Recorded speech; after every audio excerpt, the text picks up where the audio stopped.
Oh my God, I'm on the 83rd floor. What? I'm on the 83rd floor. What's the telephone number you're calling? Very C. You can do anything 441 2623. Are they going to be able to get somebody up here? Of course, ma'am. We're coming up to you. Two of us in this office. We're not ready to die, but it's getting bad. There's no one here yet, and the floor is completely engulfed. We're on the floor, and we can't breathe. Please hurry. No fire for now, and no smoke, right? Of course there's smoke. Where are you? Which way you guys up to? We're getting there. Doesn't feel like it, man. I got one kid. It's very hot. I don't see any air anymore. Okay. All I see is smoke. Smoke rises. We're on the floor. We're in a window. Can't see. Can you stay on the line with me, please? Yes, ma'am. I'm going to die, aren't I? No. I'm going to die. Ma'am, say your prayers. Thank God the brother in from the left. Help! Help! Ma'am? Help! What the hell happened? Oh, my God. Oh, God!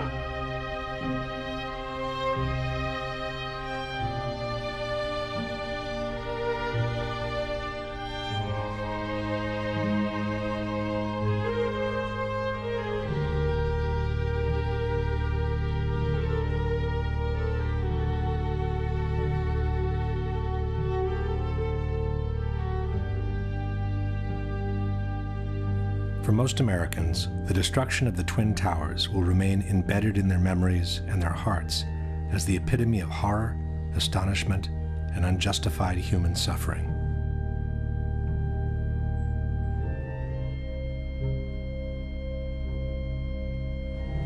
But for some, it may have represented the moment where large corporate interests of global reach and cynical economic greed found the perfect place for a secret encounter. Common wisdom has it that the September 11 attacks destroyed two of the best jewels America has ever had. But exactly jewels, the Twin Towers, were not. While they sat on some of the most valuable real estate in the world, after 30 years the Twin Towers had become obsolete. With each of the floors built as an open space of almost 1 acre in size, the rising cost of energy had made it extremely expensive to keep the buildings warm in winter and cool in summer. General maintenance was also very expensive compared to buildings from more recent years.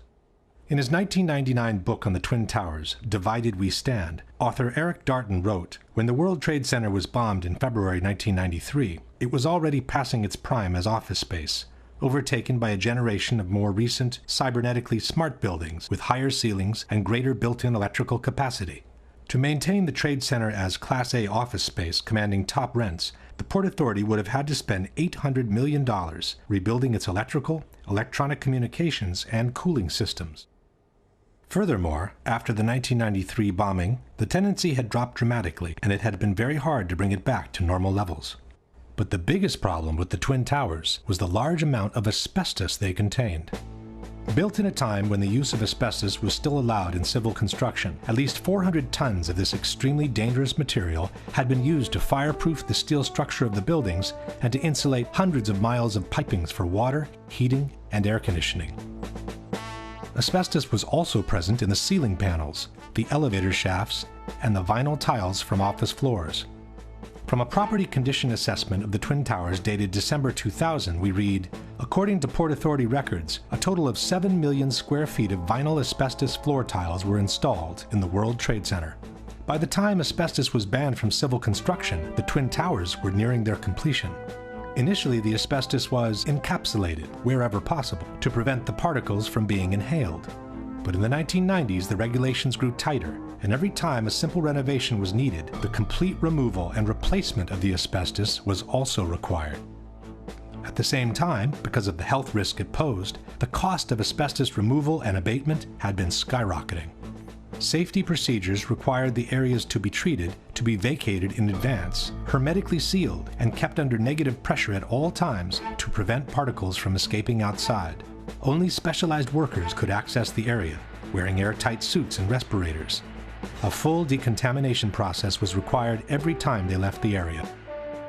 In the mid-90s, the Port Authority put out different bids for the removal and replacement of the asbestos in a case-by-case scenario. For example, this is a 1995 contract for the installation of 2 low-voltage substations in Towers 1 and 2.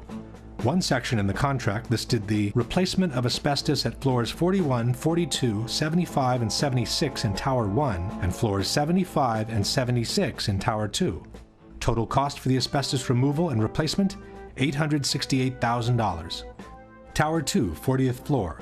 Contract for asbestos removal and abatement. Total cost, $650,000. Towers 1 and 2, removal of asbestos and new ceilings at floors 7, 41, and 75.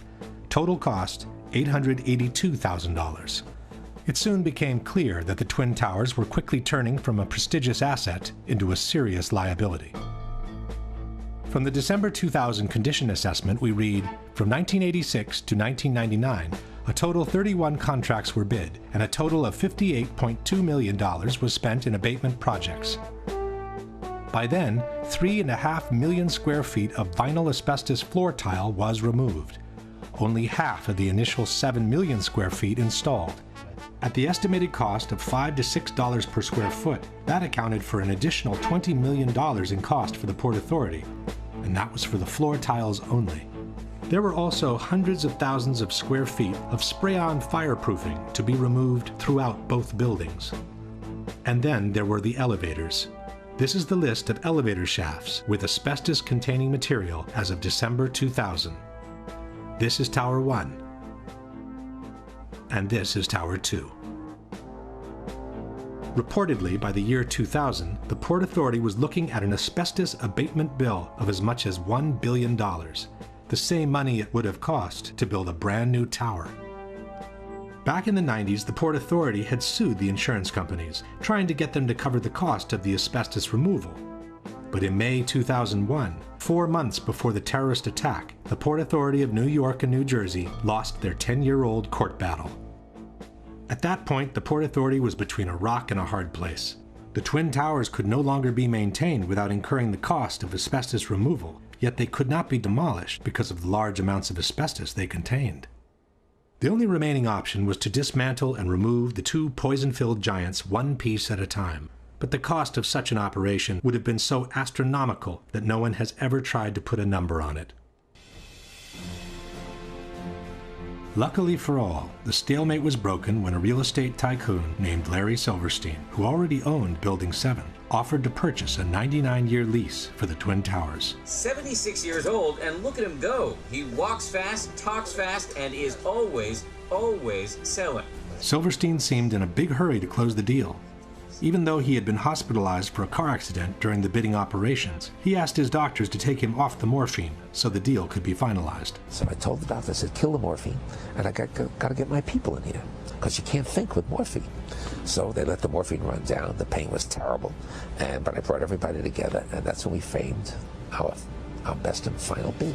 On July 24, 2001, Larry Silverstein celebrated the acquisition of the Twin Towers with a public ceremony. Silverstein signed the lease on the World Trade Center just 6 weeks before 9/11. He then took out an insurance policy covering the Twin Towers for $3.2 billion in case of total destruction. Silverstein then began spending every morning of the week in his new office in the North Tower. And so my mornings were spent at the Trade Center, and then by noon I was back uptown. But on September 11, luckily for him, Silverstein didn't go to work. Even though he had already scheduled a business meeting in the North Tower, he found out that his wife had made an appointment for him at the dermatologist. The morning of September 11th, Silverstein was scheduled to have breakfast at the restaurant at the top of the North Tower. He canceled at the last minute at the insistence of his wife, Clara, who wanted him to go see his dermatologist. That particular morning, my wife, God bless her, had made an appointment for me at the doctor. And I said, okay, yes, dear, I'll go. Everyone who was in that restaurant that morning perished. And then, just minutes later, received a telephone call to turn on a television set and witnessed this horrendous circumstance.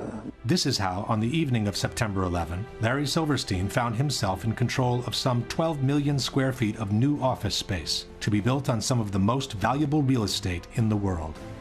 And since the terrorist attacks had been two separate events, contended Silverstein, the insurance companies would have to pay him $7 billion to rebuild what he has always been calling My Three Towers. I will spend $7 billion on My Three Towers. Eventually, a settlement was reached for $4.5 billion, which was still 1/3 more than the amount initially insured by Silverstein. And since on September 11, due to the terrorist attacks, Building 7 had also been destroyed, Silverstein received another $800 million to rebuild a skyscraper that had originally cost $400 million. It's a much more beautiful building. It's a glass facade, allows the light to come into the space. The views on four sides are phenomenal, and the space looks magnificent. In the meantime, all the asbestos from the Twin Towers has been inhaled by the citizens of downtown Manhattan, and especially by the first responders and volunteers who worked at Ground Zero, who are now being decimated by mesothelioma and other pulmonary diseases. In the debate over the destruction of the World Trade Center, two important organizations have played a major role. One is NIST, the National Institute of Standards and Technology, which was officially tasked by the U.S. government to investigate the collapse of the three skyscrapers. In 2005, NIST presented their final report on the collapse of the Twin Towers, and in 2008, the one on Building 7. For the Twin Towers, NIST concluded that they were brought down by the consequences of the impacts and the ensuing fires, while Building 7, according to NIST, was brought down primarily by fire alone. In other words, they fully confirmed the official version by the U.S. government. The other organization to bear weight on the debate has been Architects and Engineers for 9/11 Truth, an association of professionals in civil construction founded in 2006 by San Francisco architect Richard Gage. Architects and Engineers lists over 2,000 experts in structural engineering, science of materials, architectural design, fire protection, science of construction, metallurgy, and even experts in controlled demolitions. Since they've entered the fray, Architects and Engineers has brought to the table a solid amount of scientific information refuting the official explanation by NIST on the collapses and confirming the theory of controlled demolitions instead. At the same time, Architects and Engineers has acted as an unrelenting watchdog for every action taken by NIST, pointing out every single error in their work, and even forcing them, in some cases, to make corrections to their reports. I think it's something that we need to clarify and correct in the final version of the report. Okay. The first issue that needs to be clarified is the actual strength and solidity of the Twin Towers, since both the 9/11 Commission and the debunkers have made extensive efforts to depict them as extremely light and fragile buildings. The outside of each tower was covered by a frame of 14-inch wide steel columns. The centers of the steel columns were 40 inches apart. These exterior walls bore the majority of the weight of the building.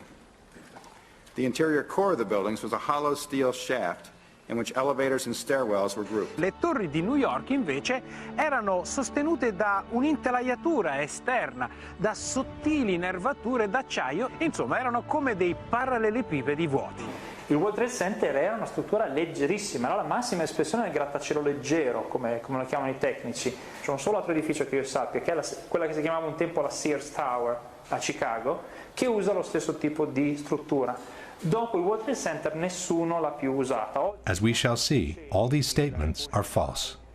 Contrary to traditional skyscrapers, where all the support columns are equally spaced, in the Twin Towers, part of the supporting columns had been moved towards the exterior wall, creating a large column-free space available for rental. For this reason, the external structure had literally become a grid of steel columns made with prefabricated blocks that were mounted on site. These are the thin steel nerves mentioned by debunker Alberto Angela, 244 steel columns placed approximately 2 feet apart, which supported 40% of the weight of the towers. Far from being two empty parallelepipeds, the internal structure was comprised of 47 steel columns, so long and sturdy that a special factory in Japan had to be built in order to assemble them. It was the core structure to support the majority of the weight of the building, 60% of it, and not the external structure.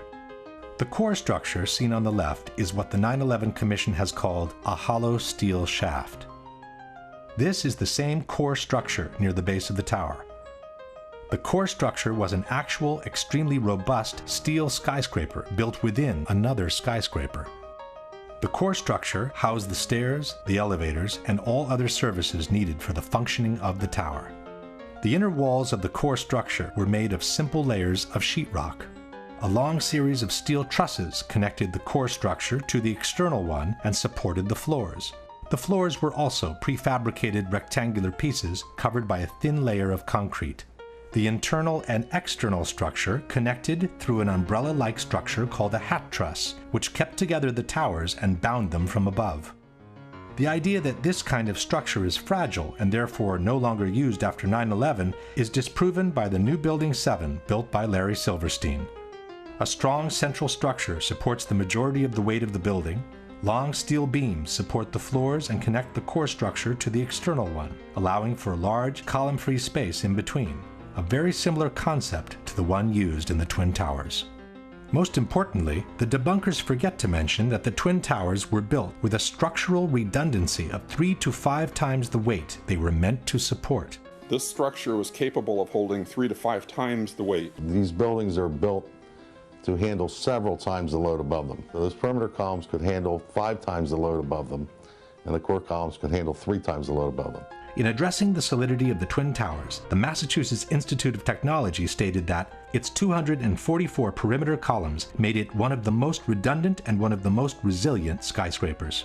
On the same subject, the architectural firm of Roth & Sons wrote, "The building as designed is 16 times stiffer than a conventional structure. The Virendeel trusses would be so effective, according to the engineer's calculations, that all the columns on one side of a tower could be cut, as well as the 2 corners and several columns on the adjacent sides, and the tower would still be strong enough to withstand a 100-mile-per-hour wind." John Skilling, the structural engineer who designed the Twin Towers, stated, "Live loads on these perimeter columns can be increased more than 2,000% before failure occurs." In particular, the Twin Towers were designed to sustain the impact of a large airliner traveling at 600 miles per hour and still remain standing. Interviewed in 1993 by the Seattle Times, John Skilling stated, "We looked at every possible thing we could think of that could happen to the buildings, even to the extent of an airplane hitting the side. Our analysis indicated the biggest problem would be the fact that all the fuel from the airplane would dump into the building. There would be a horrendous fire, a lot of people would be killed, the building structure would still be there." And it was. After the impacts, both towers remained standing, showing no major effect on their stability. Furthermore, NIST has confirmed that the initial jet fuel fires themselves lasted at most a few minutes. This means that from that moment on, the only available source of fuel for the fires was common office furnishings. And, as we know, regular office fires are not hot enough to affect the stability of a steel structure. No steel frame high-rise building has ever collapsed due to fire. In over 20 years, I have not seen, until recently, a protected steel structure that has collapsed in a fire. These kinds of designs have performed extraordinarily well over history. In fact, until this occurrence, no building had fallen down because of fire. Furthermore, NIST estimated the combustible fuel loading was somewhat lower than found in prior surveys of office spaces.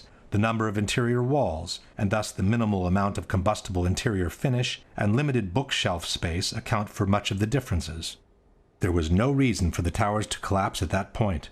With a structure that had clearly withstood the impacts, and with less than average office content to feed the fires, both buildings should have remained standing, allowing for the evacuation and rescue of everyone who had survived the initial impacts and the fires. Instead, both buildings suddenly collapsed from top to bottom, one 56 minutes after the impact, the other as much as 1 hour and 42 minutes after the impact of the plane. Why? The debate on the collapse of the Twin Towers centers around 2 major questions. One is what caused the initial collapse of the top section of the building onto the lower part of each tower. The second is what caused the complete destruction of the remaining healthy structure below, once the top section had collapsed on it. As far as what initiated the collapse, at first we were told that the heat of the fires had softened and melted the structure of the building. In 2002, NOVA depicted a scenario envisioned by many experts at the time, that the truss connections failed in the extreme heat, causing the floors to fall onto one another, precipitating the collapse. As the steel began to soften and melt, the interior core columns began to give. Then you had this sequential failure that took place where it all pancaked one after the other. In fact, it became known as the pancake theory. Donc ça a donné lieu à la théorie qu'on appelle la théorie du pancake. C'est-à-dire que, comme cette partie-là est tombée sur un plancher, ce plancher a cédé, puis en cascade, c'est tous les planchers qui ont cédé, qui sont tombés les uns sur les autres. C'est ça qu'on appelle la théorie du pancake. But the pancake theory had a major flaw. it forgot to explain why the core structure of the towers collapsed. Furthermore, experts pointed out that jet fuel produces barely half the heat needed to melt steel. It would not have been enough to disconnect the trusses from the external structure.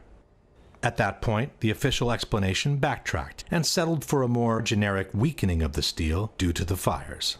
You don't need to melt the steel columns, you just need to start weakening them.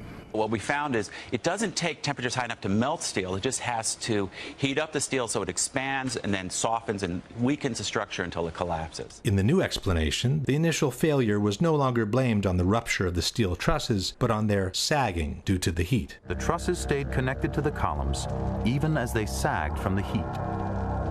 They pulled on the columns, bowing them inward nearly 5 feet in some areas, until the columns reached the breaking point. Il cesio continua ad ardere, sta scaldando l'aria e scalda l'acciaio del solaio soprastante, che a questo punto comincia a flettersi, perde la propria resistenza ai carichi, si flette, tira in dentro le colonne, e a un certo punto le colonne della facciata, che sono portanti, portano circa il 40% del peso della struttura, si rompono. Suddenly the columns snapped, and as a result the entire top of the building came down pretty much in free fall because the kinetic energy that was unleashed was just huge.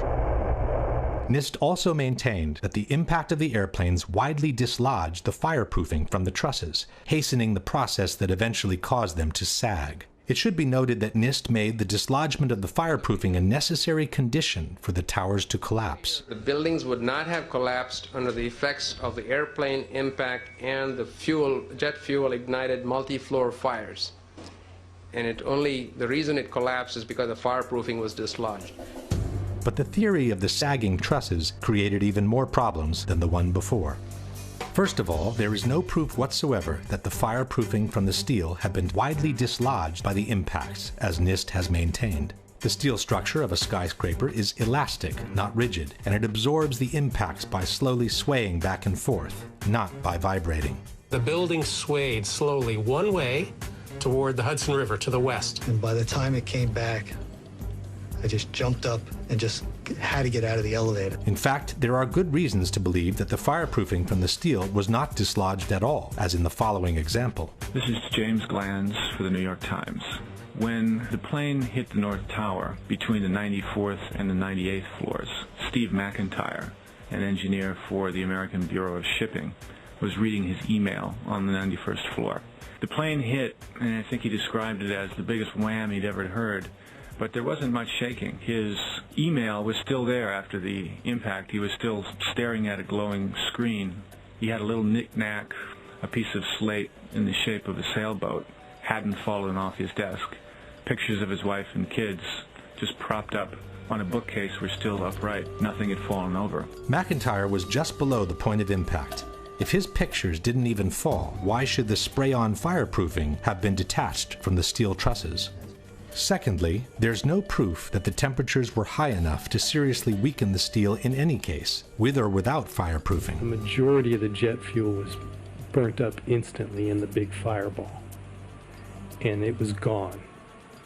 The fires that were left were office furnishings and carpet and things like that.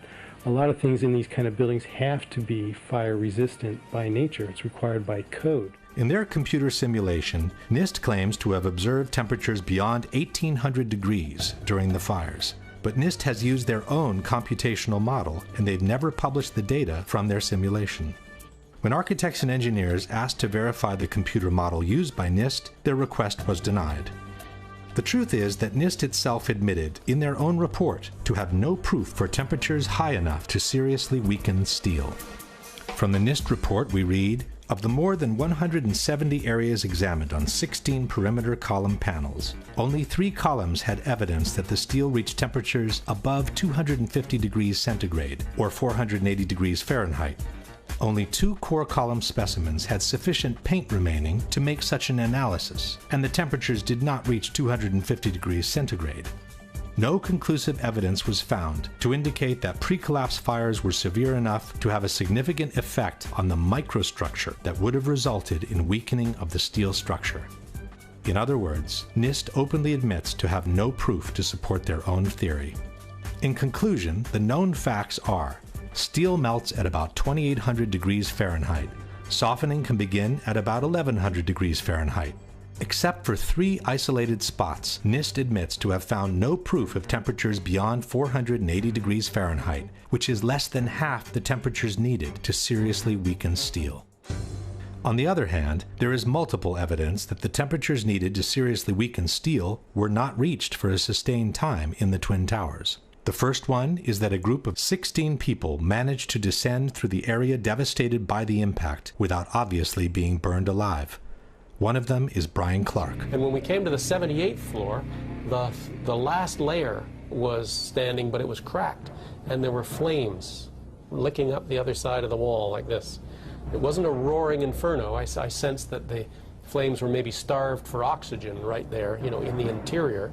We kept going, and we got onto the 74th floor. When we got down that far, normal conditions. The lights were on, fresh air coming up from below. Attivissimo has maintained that these people managed to survive because in that part of the building the stairwell runs on the side of the tower and not through the center. Quando sono passati di lì, sono passati attraverso una zona che era nell'angolo opposto rispetto agli incendi. Quindi è logico che non siano stati bruciati. Questa scala fa questo giro e scende. In truth, stairwell A traverses to the side of the tower on the 82nd floor, but Clark and his colleagues were on the 84th. This means they descended 2 floors in the center of the tower before crossing over. Furthermore, one of Clark's colleagues went back from the 81st to the 91st floor before descending all the way to the ground. Ron DiFrancesco, who went in the 81st floor with me, he went up to 91, caught up to the people, laying down on the floor, to thinking that there was fresher air at floor level. He made his way back to the stairs. And so I started to run downstairs, and so I ended up on ground level, and I went to walk out. Had there been a temperature of 1100 degrees around the stairwell, nobody would have been able to go through it alive. Secondly, there is a series of thermographic images shot with an infrared camera showing temperatures much lower than those needed to soften steel. This is the North Tower, seen from below. It's 9:18, about a half an hour after the impact of the first plane, and the indicated temperatures do not reach the color yellow, which means they don't exceed 100 degrees centigrade or 212 degrees Fahrenheit. And this is the South Tower, some 15 minutes after the impact of the second plane. Here too, the indicated temperatures do not exceed 212 degrees Fahrenheit. But the major problem with the sagging trusses theory is that it doesn't make any sense from a mechanical point of view. Even assuming the temperatures were high enough to make them sag to such an extent, where did these relatively thin trusses find the strength to pull and then break apart a supporting structure much larger and stronger than they were? The phenomenon suggested by NIST is called thermal expansion. If one assumes that the trusses were forced to expand downwards by the vertical structures resisting the push, it means they were weaker than the structure, and they would have never found the strength to pull it inwards. If instead the trusses sagged on their own, so weakened by fire to become unable to support their own weight, where would they find the strength to pull and break apart the same structure that had easily supported them when they were strong and healthy? In either case, the idea that the trusses alone would have been able to pull and break apart the external structure makes no sense. As we shall see, the external structure did bow inwards before the towers collapsed. But a much greater force than their own must have been applied to those trusses for them to be able to pull and break apart the structure they were attached to. Question: can you provide any evidence that the fireproofing from the steel trusses was widely dislodged by the impact of the planes, which NIST has made a necessary condition for the collapses to be caused by fire? Can you provide any evidence that the temperatures in the Twin Towers were high enough and lasted long enough to seriously weaken the steel in the areas where the initial collapses occurred? Can you explain how a sagging truss weakened by heat could pull and eventually break apart the structure it is attached to with no external force being applied to it? If the explanation by NIST on what caused the initial collapse seems seriously flawed, their explanation on what caused the complete destruction of the towers does not exist. Within more than 10,000 pages filled with technical data of relative importance, in a footnote on page 82 of the NIST report we read, the focus of the investigation was on the sequence of events from the instant of aircraft impact to the initiation of collapse for each tower. For brevity of this report, the sequence is referred to as the probable collapse sequence, although it does not actually include the structural behavior of the tower after the conditions for collapse initiation were reached and collapse became inevitable. With the simple word inevitable, NIST purports to have explained the total destruction of 80,000 tons of a perfectly healthy steel structure upon itself. The area below the damage zone where the planes flew in and where the fire was, that area below that, those 80 or 90 stories, 80,000 tons of structural steel was not damaged in any way. Yet you stood there and watched it destroy itself, wiping out floor by floor all 287 structural columns as if they didn't exist underneath the damage zone. When a well-known debunking website wrote to NIST asking for a clarification on the sequence of the collapses, it received a similar answer. NIST did not describe the specific sequence of events after global collapse initiated. This astonishing statement has been repeated by NIST over and over again under the most surprising of justifications. Once the collapse initiated, the video evidence is rather clear. It was not stopped by the floors below, so there was no calculation that we did to demonstrate that, what is clear from the videos. This is tantamount to saying, once the Pearl Harbor attack initiated, the video evidence shows that the U.S. fleet was quickly overwhelmed by the Japanese, so we didn't feel the need to find out why it happened. To make up for this embarrassing void, the debunkers often point at some independent studies which purport to explain the collapses by gravity alone. Ci sono opere tecniche come quelle che vedete citate qui che analizzano in estremo dettaglio la dinamica del crollo delle torri gemelle e non trovano niente di strano. The study most quoted by debunkers is called What Did and Did Not Cause the Collapse of the WTC Twin Towers in New York by Czech engineer Zdeněk Bazant.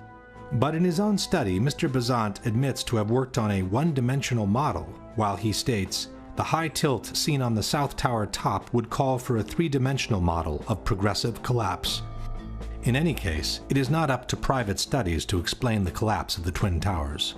NIST received $20 million of taxpayers' money to determine why and how World Trade Center 1 and World Trade Center 2 collapsed following the initial impacts of the aircraft, and to this day they have not done so.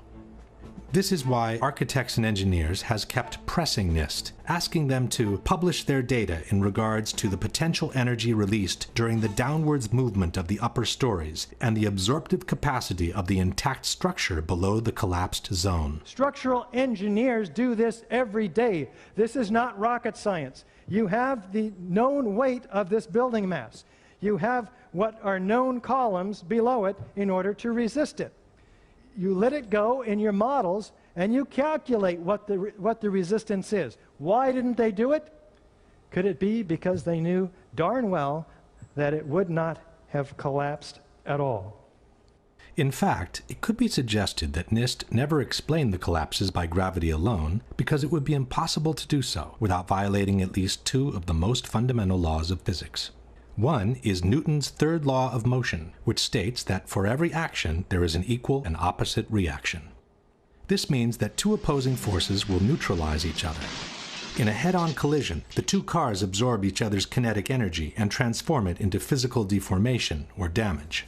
After that, the system comes to a rest, as there is no more energy to be dissipated. The top section, pushing on the bottom section, it's going to meet equal forces as it goes.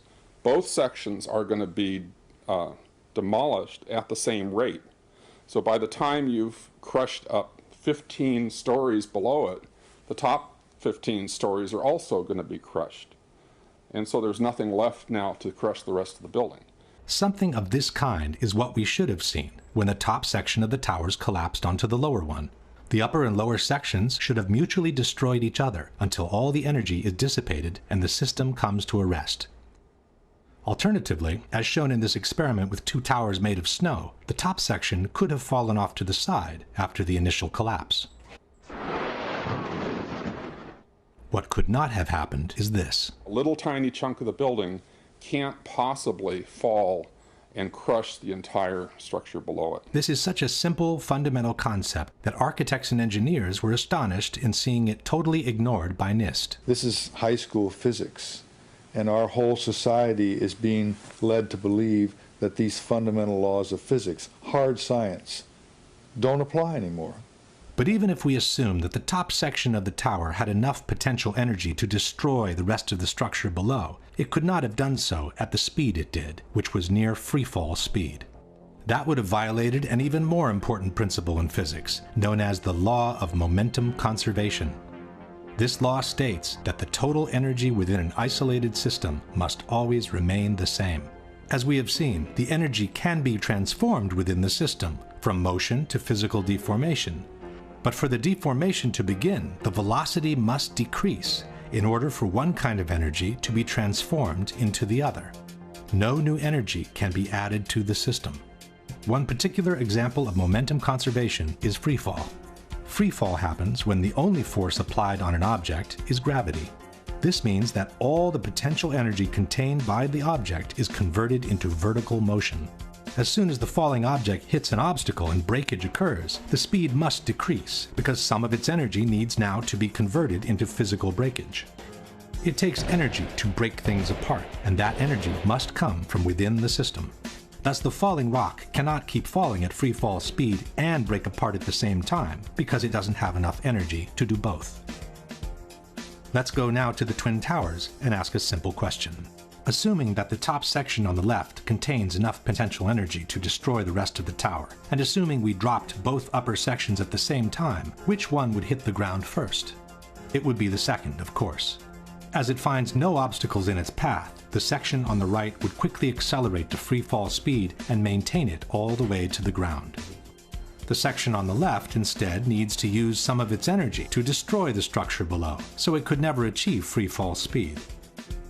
In the case of the Twin Towers, however, both upper sections fell with an acceleration close to free fall speed, as if their path had been practically free from obstacles. It took each tower between 10 and 12 seconds to collapse to the ground, while an absolute free fall time would have been 9.2 seconds. In other words, both upper sections of the towers found enough energy to destroy 80,000 tons of healthy structure below, while accelerating to near free fall speed. This is, as we have said, absolutely impossible by gravity alone. The law of momentum conservation won't allow it. A building cannot do free fall with a huge steel structural system in place to support it. The Twin Towers could not have come straight down through the resistance of 80,000 tons of structural steel at the speed of practically free fall. That just would not happen. If in fact it actually hit and made an impact, it was effectively crushing anything, pushing hard on this core structure below it, the core structure is going to push back equally hard. And that's what's going to cause the top section of the building to slow down. As energy is drained away from the system to deform those members, it would slow down the descending mass and cause a descent at less than free fall speed. There is only one way for those buildings to have collapsed at the speed they did. The buildings fall at a speed which can only occur if the structure has been removed, the vertical structure. The same Shyam Sunder from NIST has acknowledged that free fall can only be achieved with the absence of a structure below. Free fall time would be an object that has no structural components below it. But what could have removed the supporting structure below, since the falling section didn't have any extra energy to do so? The fact that it's coming down at free fall says all of the energy is being used to just make it go straight down, which means it's coming down through itself and not breaking up the building as it goes. Something else has to be clearing the way. There is only one known way to allow that kind of acceleration while removing the supporting structure. A building cannot do free fall without it being blown up. That's the only way it could come down at free fall. The only way that a building can accelerate as it collapses is by having pre-engineered, precisely timed, and precisely placed explosives. In other words, controlled demolition.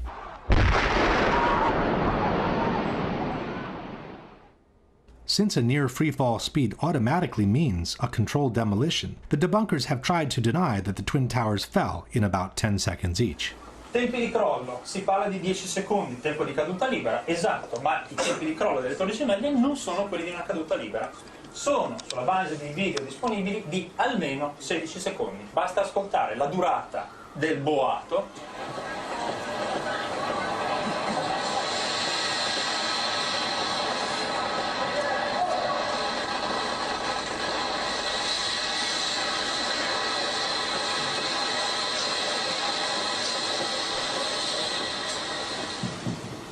Quindi, se avete contato con me, sono un po' più di 10 secondi. We couldn't count with him, as it's very difficult to establish the exact duration of a collapse by listening to the sounds only. Furthermore, a couple of seconds more or less would not make a big difference, as the time for the transfer of momentum between each collapsing floor must be considered anyway. So a floor impacting on a floor below would transfer momentum, and that floor, those floors would transfer momentum such that in the Twin Towers, if you didn't have any columns whatsoever, it would still take a minimum of 30 seconds for these towers to collapse just by transferring the momentum of the floors. In any case, the near freefall speed of about 10 seconds has been confirmed by different official sources. The 9/11 Commission wrote that the South Tower collapsed in 10 seconds. Mr. Sunder from NIST has confirmed similar timings. The measurements have indicated that Tower 1 collapsed in about 11 seconds and Tower 2 collapsed in about 9 seconds. Mr. Sunder has also acknowledged that the towers came down practically at free fall speed. As a result, the entire top of the building came down pretty much in free fall. The same admission is present in the official report. Since the stories below the level of collapse initiation provided little resistance, the building section above came down essentially in free fall. At this point, we can pose the following question. Given that the building section above came down essentially in free fall, given that for free fall to occur, no supporting structure must be present, and given that the falling sections didn't have any extra energy to destroy the structure below, can you suggest anything different from some kind of controlled demolition for the removal of the supporting structure, which was necessary for near free fall speed to be achieved? At this point, one may wonder what the response by the debunkers has been to all the scientific arguments presented by architects and engineers. There has been no response. All the debunkers have done is to either belittle this association of professionals or to ignore it altogether. Et pour les ingénieurs, quand vous regardez les ingénieurs qui ont signé, alors là, c'est hallucinant. C'est-à-dire que vous avez des ingénieurs en électricité, en hydraulique, en sûreté nucléaire. Enfin bon, c'est vraiment la tour de Babel de l'ingénierie. Les personnes qui sont compétentes en calcul de structure, alors je les ai regardées, une petite trentaine, je suis gêné. Hein. Whether the experts in structural engineering are 30 or 300, it should not make any difference. It's their arguments that must be refuted, and Courant has never done so. Attivissimo instead has chosen to belittle architects and engineers as a whole by terming all its members as gymnasium builders. Abbiamo soltanto Richard Gage e I suoi 1200 costruttori di palestre che dicono ma secondo noi. But Attivissimo has never responded to their arguments either. But the most shocking statement comes from Popular Mechanics. In their book, Debunking 9/11 Myths, they wrote, "Not one of the leading conspiracy theorists has a background in engineering, construction, or related fields." This statement appears both in the original publication, dated 2006, and in the revised edition, published in 2011. By then, architects and engineers had been active for almost 5 years, listed more than 1,300 experts in civil engineering, had made presentations in 20 different countries in the world, and had been invited on national television several times. And what caught my eye is their claim that more than 1,300 architects and engineers examined the evidence about Building 7's collapse and disagree with the official report issued by the National Institute of Standards and Technology. I certainly am much more open-minded about it than I was, and it is because of the involvement of the 9/11 families and all these engineers and architects. Clearly, they know more than I do. The truth is that from the moment architects and engineers has entered the fray, not one of their scientific arguments disproving the official version and confirming the theory of controlled demolitions has been refuted in any way by the debunkers or by anyone else.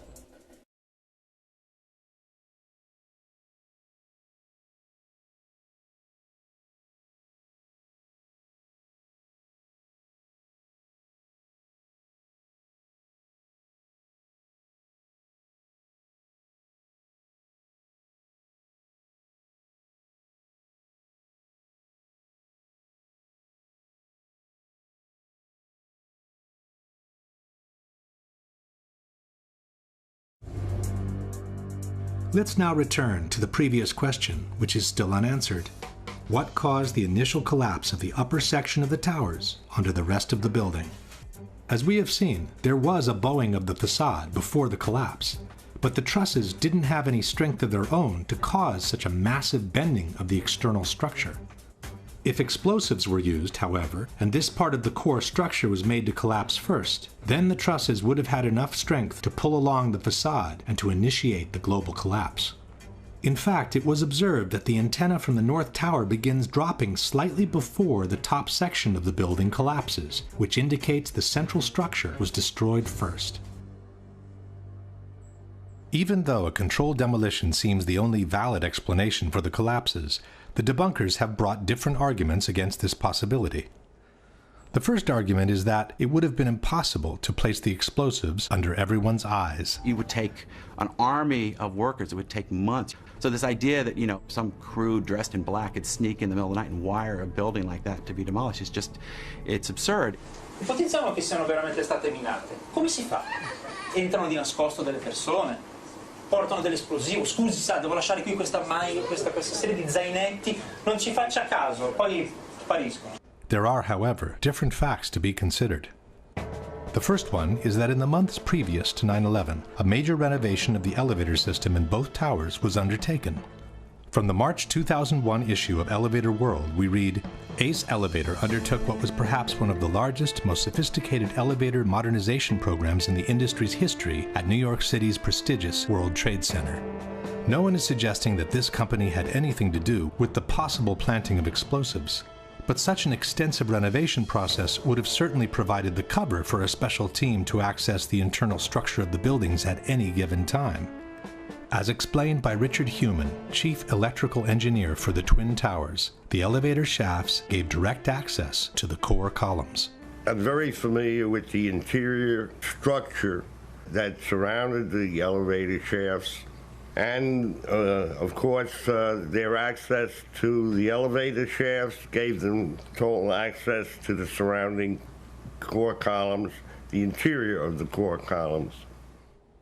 Secondly, the movement of heavy equipment on floors that were supposedly empty was noticed in the weeks leading up to 9/11. Scott Forbes worked for a financial institution on the 97th floor of the South Tower. It must have been at least 4 to 6 weeks before 9/11. It was like rebuilding work going on upstairs. The tenants, the people from Aon who had been removed somewhere else, the offices were just vacant. And there was a lot of heavy machinery building work going on. It was almost like pneumatic drills and lots of hammering, so much so that the floors were shaking. That's how noticeable it was. It was almost as if something heavy was being moved and then it was being taken off wheels, and it was like boom. Our floor underneath literally shook. You could feel the weight above you. William Rodriguez, an employee at the Twin Towers for more than 20 years, recalls a similar experience. As I stood there on the 33rd floor, I heard very strange noises on the 34th floor. I heard very heavy equipment being moved around, and it sounded like dumpsters with metal wheels being moved around, and I got scared because I knew it was an empty floor. Nobody was supposed to be there. As a matter of fact, not even the elevators stopped there. You have to have a special access key to open the door on the 34th floor. Thirdly, after the 1993 attack, bomb-sniffing dogs had been adopted in the security system of the Twin Towers. But on Thursday, September the 6th, bomb-sniffing dogs were abruptly removed, according to a security guard, with no apparent reason. And lastly, there was an unprecedented power down in the South Tower on the very weekend before 9/11. For the first time in 30 years, all the security systems in the building had become useless at the same time. People could come and go as they pleased, even in protected areas, without being seen nor recorded by surveillance cameras. The previous weekend, there had been a power down. Because of the power down, there was a complete breakdown of security that weekend. We had guided tours coming into secured areas by mistake and nobody picking it up because there's no intrusion alarms or anything else. Scott Forbes was also present during the power down. There was a power down in the South Tower on the weekend of the 8th and 9th of September. And it wouldn't have just have affected camera security, it would have affected all the secure systems on doors for either key locks or security badges and so on. To undo them, they weren't working because they're all powered by electricity, so there was no power, there was no backup system, therefore they were all open. What again was the excuse that the Port Authority gave you, Scott, for this 36-hour period of the power being down in the South Tower? The explanation was that there was a recabling exercise to increase the bandwidth of networks that were available in the towers. But what I can recall is that there were plenty of toolboxes, there were plenty of spools of cable, there were men around wearing overalls. You know, they appeared to be like engineers. At the time, it seemed perfectly legitimate what they were doing because this was the story we were given, that there was a recabling exercise. The debunkers are right. It would have been very difficult to bring in the explosives without being noticed. But with the proper cover story, it could have been done under everyone's eyes, in full daylight, without anybody even questioning what was going on. Another argument by the debunkers is that controlled demolitions, they say, always begin from the bottom, while the destruction of the Twin Towers clearly started from the top. Controlled demolitions always begin from the bottom of a building. You cut the bottom columns and then the building falls. If you look at the World Trade Centers, both of them began at the impact wounds where the planes hit.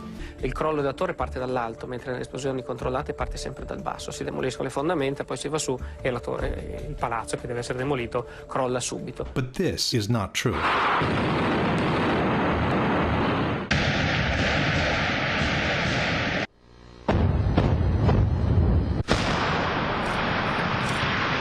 Every controlled demolition can be designed according to the needs. In fact, sometimes it's not a good idea to start from the bottom.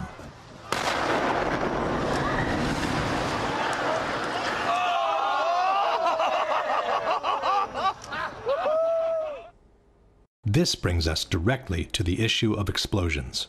In the same interview where he praised the solidity of the Twin Towers, John Skilling stated, "I'm not saying that properly applied explosives, shaped explosives of that magnitude could not do a tremendous amount of damage. I would imagine that if you took the top expert in that type of work and gave him the assignment of bringing these buildings down with explosives, I would bet that he could do it." On September 11, there were dozens and dozens of loud explosions reported by firefighters, policemen, journalists, and regular citizens, both before and during the collapse of both towers. For all these explosions, however, the debunkers have a blanket explanation. The witnesses were confused. They were not real explosions. È interessante notare che tutti I testimoni che parlano di esplosioni le hanno sentite, nessuno le ha mai viste. There are things that happened inside the building, pieces coming loose as a result of the extreme impact, very well may have been interpreted as explosion.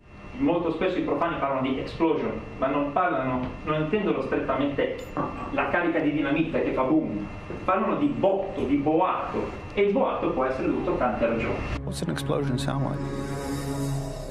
Most people don't know because most people have never heard one. So any sharp, loud bang, that's probably an explosion. The fact is, most of the explosions were reported by firefighters and policemen, and no one knows how to recognize an explosion in a burning building better than they do. As we were getting our gear on and making our way to the stairway, there was a heavy-duty explosion. Everybody just started running for the door. Everybody was trapped. New York's bravest never had a chance. We really never even got to that close to the building. An explosion blew and it knocked everybody over. The whole time you're hearing boom, boom, boom, boom, boom. So I think I know an explosion when I hear it. In August 2005, the New York Times published 12,000 pages of oral histories, rendered in the voices of 503 firefighters and emergency personnel who were present at the Trade Center on September 11.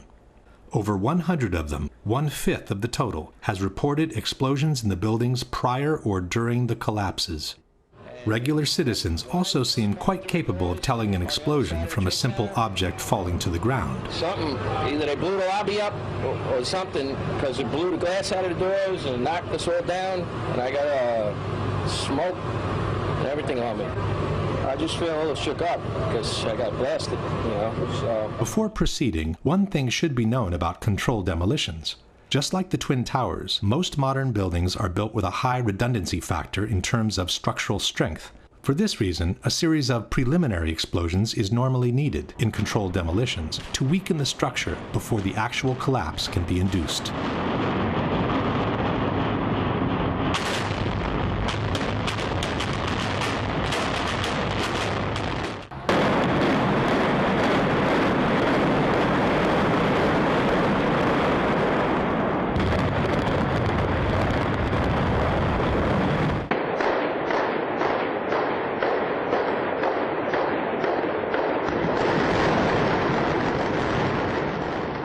Obviously, in the case of the Twin Towers, it would not have been possible to set off the preliminary explosions all at once, just before the collapse.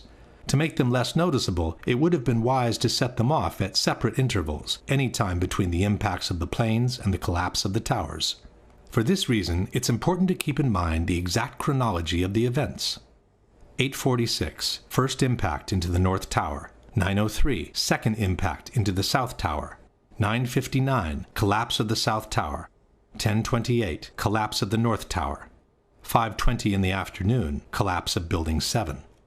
Witnesses normally call first explosion the one that came with the impact of the planes, while they call secondary explosions all those that took place in separate moments between the impacts of the planes and the collapse of the two towers. We got that first secondary explosion really got us spooked because we were in the building. Then there was secondary explosions and then subsequent collapses. We've heard reports of secondary explosions after the aircraft impacted. According to several witnesses, there was a secondary explosion that took place in the basement of the North Tower just before the plane hit the building. At 8:30, he says he was headed to level B4 in Tower 1, 4 stories below ground. I go downstairs, the foreman tells me to go to remove the containers. As I'm walking by the main freight car of the building, in the corridor, that's when I got blown. I mean, the impact of the explosion, of whatever happened, it threw me to the floor. Morelli then remembers a second explosion, separate from the first. I was racing, I was going towards the bathroom. All of a sudden, I opened the door, I didn't know it was a bathroom, and all of a sudden a big impact happened again. And all the ceiling tile was falling down, the light fixtures were falling. According to the 9/11 Commission, it was the jet fuel pouring down the elevator shafts that caused the explosion in the basement. From the final report we read, a jet fuel fireball erupted upon impact and shot down at least one bank of elevators. The fireball exploded onto numerous lower floors, including the B4 level, 4 stories below the ground. But the witnesses described an explosion that took place in the basement before the impact of the plane. Very strong. Boom! An explosion so hard that pushed us upwards. Upwards. And it came from the basement between the B2 level and the B3 level. And at that moment, I thought it was the mechanical room where they have all the pumps and the generators for the building, that maybe a generator just blew up on the basement. Now, 20 years in the building, you know something that comes from the bottom and something that comes from the top. And when I went to verbalize that it was a generator, we hear, boom, all the way on the top, the impact of the plane on the top. 2 different events, 2 different times. There are others who remember several explosions after the one from below. It came from, I believe, at first we believed that it came from the mechanical room. Then we heard a series of other explosions that sounded up on the above levels of the building. I was in the B4 level, and on my way, I heard a bomb. So I says, probably the transformer again blew up. So I stepped back, finished what I had to finish, and I started towards the door again. And there come a big blast with a big ball of fire. The 2 separate explosions were recorded at a distance of about 9 seconds from each other during a business meeting that was taking place in a building nearby, 1 Liberty Plaza.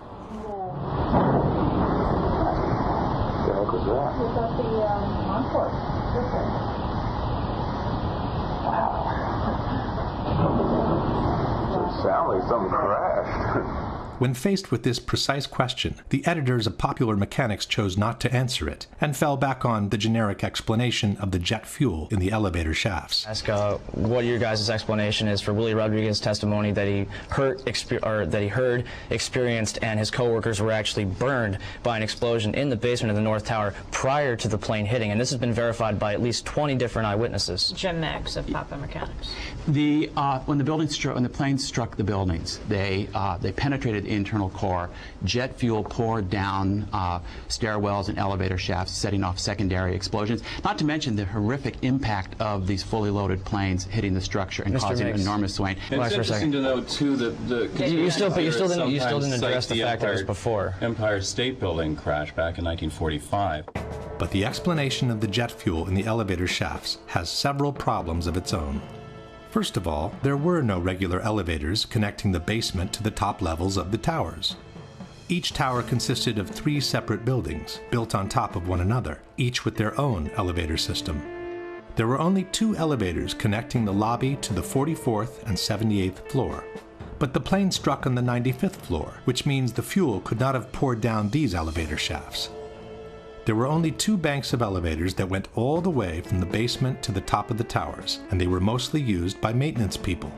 In one of these elevators was Arturo Griffith. Well, I was on my way from B2 to 49th floor. Not only didn't Griffith get cremated by this supposed ball of fire, but he also remembers 3 separate explosions. And there was a loud explosion and the elevator dropped. When the elevator finally stopped, they had an explosion that bring the doors inside the elevator. And then they had another explosion on the panel that threw me, against the wall. Most importantly, the theory of the jet fuel in the elevator shafts fails to take into consideration the volumes involved. Each tower had an approximate volume of 2,160,000 cubic yards. The planes that hit the towers carried an estimated 10,000 gallons of fuel each at the time of impact. 10,000 gallons is the equivalent of 50 cubic yards. This in-scale graphic shows what 50 cubic yards look like next to the volume of the tower. Assuming that about half of the fuel was consumed in the initial explosion, we would be left with some 25 cubic yards of fuel available. But most of this fuel is needed to ignite the fires at different floors, as explained by Mr. Meggs himself. Jets crashed into buildings. They crashed at an angle, which meant that their wings, which is where they store most of their fuel, cut through multiple floors. So they splashed fuel and debris across multiple floors of the building, igniting fires. So even assuming that, for some strange reason, 5 of those cubic yards were all to end up in the only elevator shaft that goes all the way to the bottom of the tower, there wouldn't be enough to reach the basement in significant quantities. Your typical 10-foot by 30-inch backyard pool contains roughly 1,000 gallons of water, which is the equivalent of 5 cubic yards. Imagine dumping the water from this pool into this kind of elevator shaft with a drop of more than 1,000 feet below, and you'll get the idea of how much fuel can actually reach the bottom. In any case, the fuel in the elevator shafts theory could never account for the powerful explosion that literally devastated the lobby of the North Tower 1 hour after the first impact and before the collapse of the South Tower. There was a secondary explosion, probably a device either planted before or on the aircraft that did not explode until an hour later. Then somebody said that they saw an airliner go into one of those towers. Then, I don't know, an hour later than that, we had that big explosion from much lower. I don't know what on earth caused that. In fact, these firemen reported 3 large explosions in Tower 1, which took place after the plane's impact. They also confirmed it was the 3rd explosion to devastate the lobby of the tower. We was in the explosion. We was in the lobby and the 3rd explosion, the whole lobby collapsed on us. What you told me is that there was a plane or whatever hit the building, then a secondary explosion. It was like 3 explosions after that. We came in after the fire. We came when the fire was going on already. We was in the staging area inside the building, waiting to go upstairs. Then they exploded. The whole lobby collapsed on the lobby inside. It took these witnesses about 1 hour to walk down from the 82nd floor to the lobby of the North Tower after the impact of the plane. We got to the 4th floor from 82nd floor. We stuck on the stairs for a while. We finally got down to the lobby. Then we get to the lobby, it was this big explosion. I don't know if everything went just like what you just seen, that's what we went through before we came out of the building. Then when we get out the building, then another smoke cloud came. A similar story here, the long descent from Tower 1 and the big explosion in the lobby. It was like holy hell coming down them stairs. And then when we finally got to the bottom, we were coming out on the mezzanine level there, and another explosion came right from it, because everyone flying. Yet another similar story. Big boom, come down the steps, everything fine until we got to the basement, and everything just fell in. I got trapped in there with another guy, crawled out, kept getting hit in the head, bounced all around, finally we clawed our way out over the rubble. The situation in the lobby was such that there was no doubt on what had happened. The ladies that are with me were in the World Trade Center in the first building and escaped through the lobby, where they report they believe there was a bomb in the lobby. We ran down the steps to the lobby. There was no lobby. Everything was torn up. We came outside in the lobby. There was no lobby. The lobby was totally gone. Did you see other people? There was a woman there with her face blown off. Big glass lobby, and all the glass was broken. Wires hanging from the ceiling, the signs that would hang above telling you where to go were all hanging. It was unbelievably scary to look at. Firefighter John Schroeder was climbing the stairs of Tower 1 when he heard the huge explosion from below. We were heading up to the 24th floor of the stairwell, and all of a sudden our building got rocked. We got bounced around in the stairwell like pinballs, man. And we just said, you know what? Time to go. We came down, it looked like a bomb went off in the lobby. Everything was exploded, everything was gone. We're like, what is going on here? For every window in the lobby to be exploded. I mean, them windows were like as thick as forget it. They were 2-3 inch glasses, you know, come on. They exploded out of the lobby. You know, it wasn't from the jet fuel. No way. Then we have the accounts from those who heard explosions moments before the South Tower collapsed. John McLaughlin was a police officer for the Port Authority. Going into Tower 1, we heard a loud explosion coming from the area of Building 2, and at that point, Building 2 was collapsing. We saw the top begin to blow out in a plume of smoke, and we heard the noise associated with an implosion. I was about 5 blocks away when I heard explosions, 3 thuds, and turned around to see the building we just got out of. Antenna tip over and fall in on itself. And then all of a sudden 3 tremendous explosions, and everything started coming down. Then there was a tight sequence of detonations during the collapse of the South Tower, which many described as firecrackers. You heard a big explosion before the building fell? I saw it as it was happening, and it sounded as if you had 100 of those little black cat firecrackers and you lit them all off at once. That's what it sounded like. It sounded like the finale of the 4th of July. As the first tower came down, there were a series of explosions. It was like boom, boom. You could hear the echoes of the explosions echoing off the different buildings. The detonations started, and they went boom, boom, boom. They were a little less than a second apart. Below the fire, I saw from the corner, boom, boom, boom, boom, boom, boom, boom, boom, boom. Just like 20 straight hits. Just detonated. They were planned to take down a building. Boom, boom, boom, boom, boom, boom, boom, boom. All the way down. So it's like boom, boom, boom, boom, boom, boom, boom, boom. From far away, boom, boom. And you heard the boom, boom, boom, boom, boom, boom. The same kind of detonations were heard during the collapse of the North Tower. Second tower number 1, the second tower collapsed. It was the exact same series of detonations. And then it started to sound like firecrackers. Crack, crack, crack, crack, crack. And we looked up, and the second tower was coming down. The debunkers doubt that there were explosions, they say, because no explosions were recorded in the videos from the collapses. Le demolizioni fanno rumore, fanno dei botti estremamente precisi, fortissimi come li avete sentiti.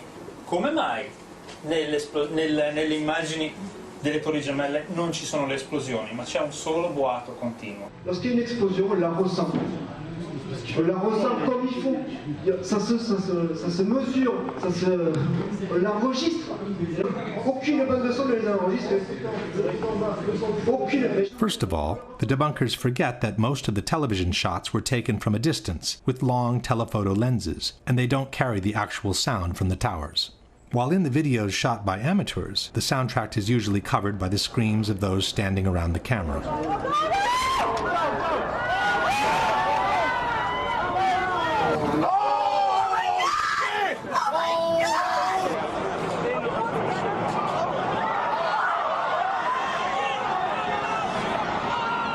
In any case, it's not true that no explosions were recorded by video cameras.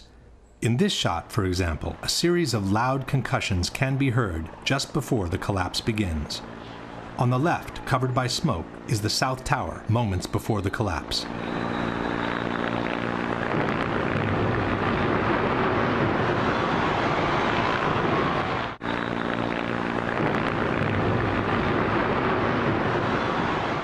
In this shot by ABC television, the initial explosion can also be heard.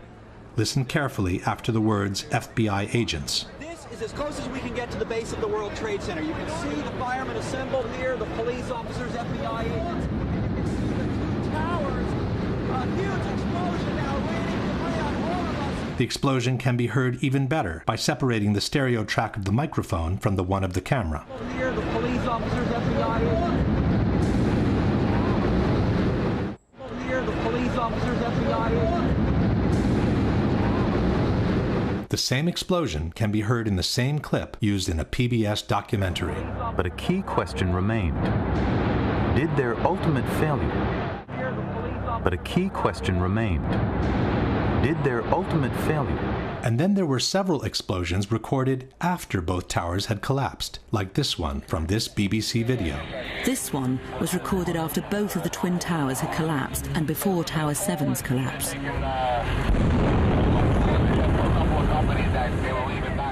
Amateurs also kept recording explosions after the collapse of both towers. It's now 11 o'clock.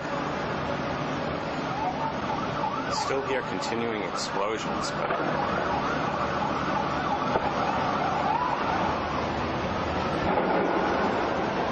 It's another explosion. This recording was made between 10 and 11 o'clock. The explosion came from the direction of Building 7. Right now. You gotta get back from here. You know that. You gotta get back. In fact, a big explosion in Building 7 was reported before either tower had collapsed. Sometime after 9 o'clock, Barry Jennings was descending the stairs of Building 7, trying to reach street level. Well, me and Mr. Hesh, the Corporation Counsel, were on the 23rd floor. I told him we got to get out of here. We started walking down the stairs. We made it to the 8th floor. Big explosion. Blew us back into the 8th floor. Jennings was trapped in the building for several hours, together with his colleague, Michael Hess. Mr. Hess! 8th floor. 8th floor, 7 World Trade. I passed the word! After they were rescued by the fire department, Mr. Hess confirmed the big explosion on the 8th floor. So, Mr. Hess, you were trapped in, I believe, 7 World Trade Center. Go ahead, sir. Yes, I was. I was up in the Emergency Management Center on the 23rd floor. Another gentleman and I walked down to the 8th floor where there was an explosion.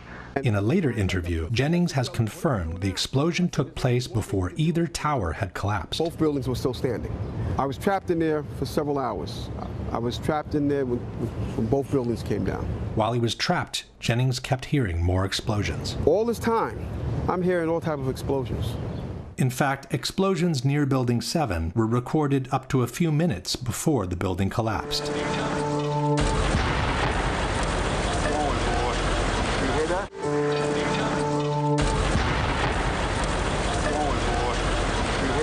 And finally, there is also someone who saw an explosion up close, through his very eyes. It's Ron DiFrancesco, the same person who had descended from the 91st floor of the South Tower all the way to the lobby.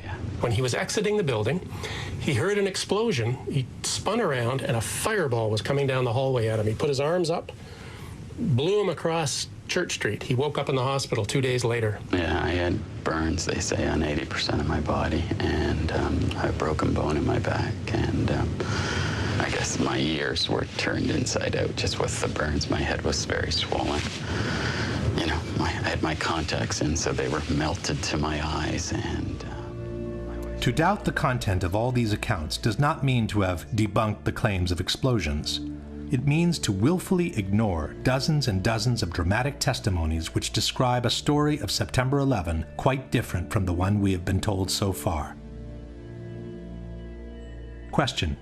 Given that after the initial explosion and the ensuing fires, there wouldn't have been enough jet fuel left to pour down the elevator shafts in substantial quantities, can you explain the at least 3 separate explosions reported by multiple witnesses at the time of the first impact in the North Tower?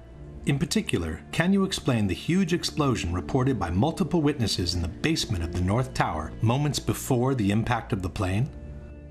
Can you explain what caused the huge explosion that literally devastated the lobby of the North Tower, according to multiple witnesses, about 1 hour after the impact of the plane and before the collapse of Tower 2? Can you explain what caused the big explosion reported by Mr. Jennings and Mr. Hess on the 8th floor of Building 7 before either tower had collapsed? Can you explain what caused the multiple explosions recorded by different camera crews, including the BBC and CNN, after the towers had collapsed and before the collapse of Building 7? Can you explain how more than 100 witnesses, most of them firefighters and policemen, could have all been mistaken in reporting explosions at the Twin Towers on September 11? Another element suggesting controlled demolitions are the so-called squibs, the puffs of debris that were noticed on the sides of both towers as the collapses took place. Squibs occur in controlled demolitions when concrete is forcefully expelled from the building by the explosions occurring inside. The individual explosions that I noticed 20 and 30 and 40 stories below the collapsing structure, those are what we demolitions guys call squibs. And that's another characteristic that seems to be evident. But for the squibs in the Twin Towers, the debunkers have a different explanation. A building like that, it's like a giant accordion. It's full of air. When the top of that building comes down, all that air has to come out. And where it comes out the windows. It blows out the window. Quanto agli sbuffi, se pensiamo a questi piani che si schiacciano uno sull'altro, l'aria che esce, che porta polvere, fumo e detriti fuori, li spiega abbastanza bene. The debunkers forget that several squibs were observed 20, 30, or 40 floors below the level of the collapse, in an area where the floors above were still perfectly intact. There is no smoke or concrete to be pushed out here when the collapse has only reached this level at this point. But even in this case, the debunkers have an explanation. Et ça s'explique justement par la communication des surpressions, par les cages d'ascenseur. Alors là, c'est les cages d'ascenseur, mais il y a bien sûr aussi des escaliers. Donc ça aussi, et ça a permis donc cette évacuation de l'air, non seulement sur les côtés, mais aussi dans toute la tour, en mettant en pression le bâtiment. But elevators and stairs have doors at almost every floor. Had there been such a strong compression from above, it would have pushed with equal force on all the floors below, not just the one where the squib occurred. In any case, this is clearly not broken glass. Glass fragments from a window would not even be visible from such a distance. These are high-speed ejections of concrete and other solid debris, which can only be explained by a powerful explosion having occurred nearby. There is even one case in which the expulsion of material, and possibly a human being, takes place before the collapse has begun. You see that blowout? That.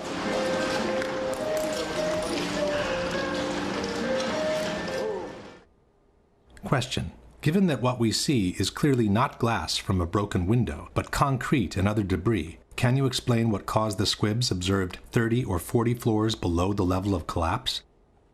Technically speaking, squibs are just a particular case of explosions occurring below the level of collapse.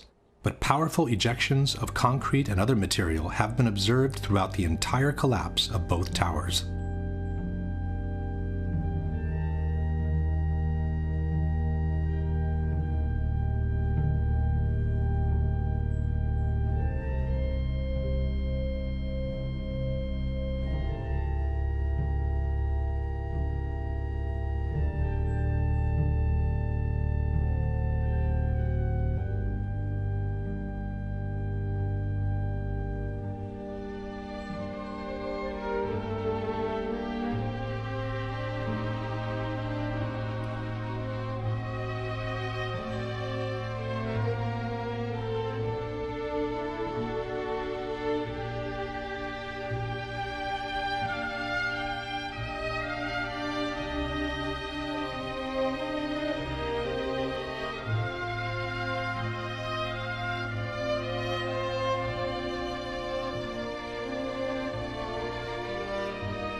The result of such explosive force is the lateral ejection of large chunks of the external structure all around the towers. The spread of debris in a large radius around each tower, what we see is an outward explosion of material beyond the perimeters of each footprint. FEMA has documented a 1,200-foot diameter debris area around each tower where major chunks of the buildings were found. This means that parts of the structure were ejected laterally at a distance twice as large as the width of the tower itself. Large multi-ton beams were hurled hundreds of yards laterally. Gravity works vertically, not laterally. The debunkers contend that the material ejected laterally was only the aluminum foil covering the structure, not the steel beams themselves.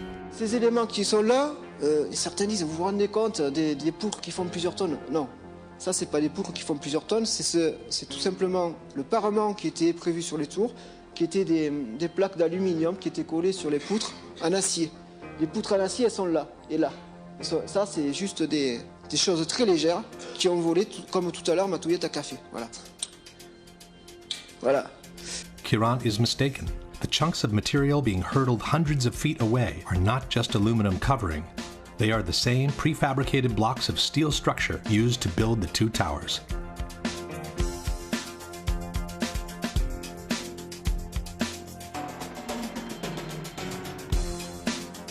In this case, a person who has remained attached to a block of columns falling can give us an idea of the structural pieces being detached from the building. Several large chunks of structure ended up embedded in buildings nearby. David Chandler of Architects and Engineers has calculated the energy needed to hurtle some of these chunks of structure to such a distance from the buildings. Using special software, we can analyze motion on video clips frame by frame. I have placed markers on each frame so we can track a particular projectile. From the markers, we can get a data table and plot various graphs. The data here shows that the object we were tracking was shot horizontally at over 70 miles per hour. The energy needed to hurl a 4-ton girder at this speed is comparable to the energy needed to hurl a 200-pound cannonball 3 miles.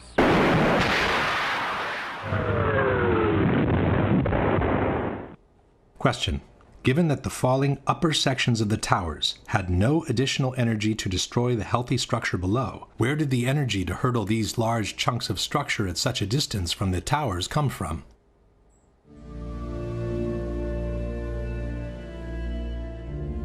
Once the smoke had settled and the recovery work commenced, more evidence pointing at controlled demolitions started to emerge. One example are the supporting columns cut at a 45-degree angle that were noticed sticking out of the ground. This kind of cut is typical of controlled demolitions and is obtained by placing linear charges on the columns at a 45-degree angle. Now, this is a linear shaped charge, and it's wired in with the dynamite. When it cuts, it'll cut this column right on this angle, and then this piece will be deflected and displaced in that direction.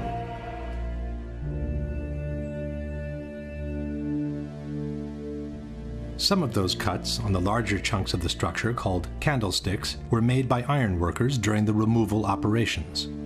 But cut columns were noticed on the very evening of September 11, far before the removal operations had started. You know, this is the first day in a pile. You know, actually, it was on the 11th. It was 8 o'clock at night, and we had a hunt for iron workers. But meanwhile, there was tons and tons of beams that were cut with no acetylene to be had, nor iron workers to do the work. It's just physically not possible to cut that much steel in that amount of time, especially with no one to operate the equipment. It just didn't add up. When asked about the presence of columns cut at a 45-degree angle, Danilo Coppe, Italy's foremost expert in controlled demolitions, stated, "I'll confess, this is extremely curious from a technical point of view, as this is a very similar result to the one obtained with cutting charges." Another kind of cut commonly used in controlled demolitions is the so-called V-cut. This little V here gives it a place to slide off. That's all it does. And by putting them on at this diagonal, we're trying to fill this structure in this direction. A large V-cut is visible on this chunk of structure from Building 7. The same chunk exhibits also a 45-degree angle diagonal cut on the cross beam, with a lighter V-cut at the end of the other beam.